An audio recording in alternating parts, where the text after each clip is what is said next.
Carrie Miller discussed the challenging nature of political coverage in American media with political analyst Juan Williams at a live public event in the UBS Forum. Midday host Gary Eichten announced he'll be retiring in January of 2012, drawing a heartfelt response from NPR listeners and employees alike.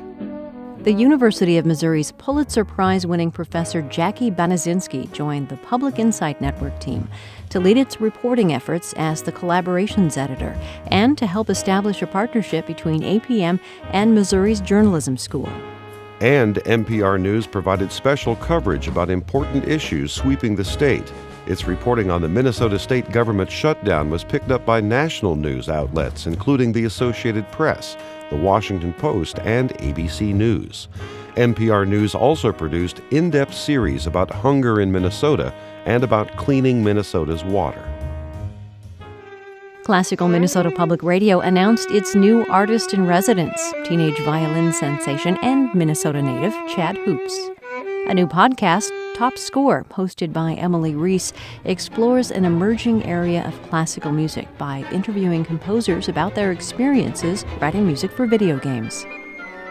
And for the seventh time, Brian Newhouse hosted his annual live broadcast from the last night of the proms.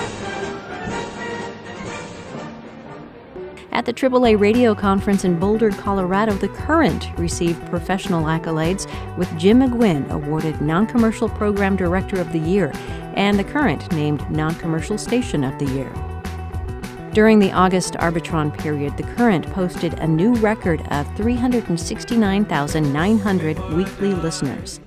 The Current helped Mason Jennings celebrate the release of his new album, Minnesota, with a road trip tour of shows in Minneapolis, Duluth, and Mankato. The tour also raised awareness of the work done by Hunger Free Minnesota. American Public Media had strong presence at the PMDMC conference in Pittsburgh, where new APM CEO John McTaggart delivered the Friday leadership address. They will tell us how to be essential to them if we ask. And at the PRPD in Baltimore, McTaggart provided a keynote lunchtime address that stressed the themes of creating original and compelling content and doing what it takes to attract a more diverse audience. Krista Tippett, host of On Being, traveled to New York to host a special program about September 11th. Recorded in St. Paul's Chapel in Lower Manhattan, the conversation featured The New Yorker's Hendrik Hertzberg, journalist and novelist Pankaj Mishra, and theologian Serene Jones. The Splendid Table's Lynn Rossetto Casper and Sally Swift released their latest book, How to Eat Weekends. The book is the follow-up to their successful 2008 book, How to Eat Supper. Marketplace reported on the turbulent economy with its special series of coverage called The Breakdown, Our Economy One Step at a Time. And to provide further insight into each day's market close, the new program Marketplace Index with David Brancaccio made its debut on August 29th. The Fitzgerald Theater opened its season as A Prairie Home Companion kicked off its new season with the annual Street Dance and Meatloaf Supper. Joining Garrison Keillor and the rest of the gang were Texas rockers The Derailers and Quebec folk quartet Le Vent du Nord. And the Talking Volumes series brought authors Jennifer Egan and Stacy Schiff to the Fitzgerald Theater for conversations with Carrie Miller. The Minnesota State Fair drew more than 1.7 million visitors in 2011, and the NPR booth at the State Fair delighted those fairgoers with live broadcasts, performances, interviews, merchandise, and giveaways.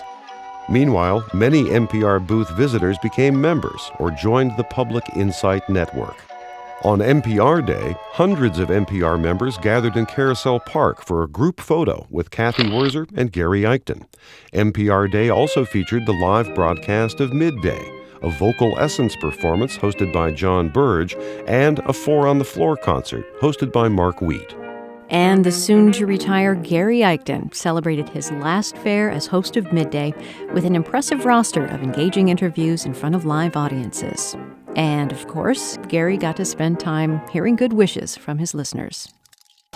American Public Media named St. Paul native and Wall Street Journal alumnus David Kansas as its new chief operating officer. Classical South Florida expanded its broadcast reach by airing its service on the new 90.7 FM frequency, and the former CSF frequency of 101.9 became WPBI News, providing a public radio news service to the previously underserved Palm Beaches. Southern California Public Radio's news department, both radio and digital, received 21 awards at the Los Angeles Press Club banquet. No other broadcast news organization, whether radio, TV, commercial, or non-commercial, took home as many awards as SCPR. A number of classical and news stations in southern Minnesota swapped frequencies, and a new, higher-powered NPR news frequency was added in the northern Minnesota community of Ely, all of this to improve coverage for listeners. Wow, as you just saw, there are a lot of great things happening around the company. I think we can all be very proud.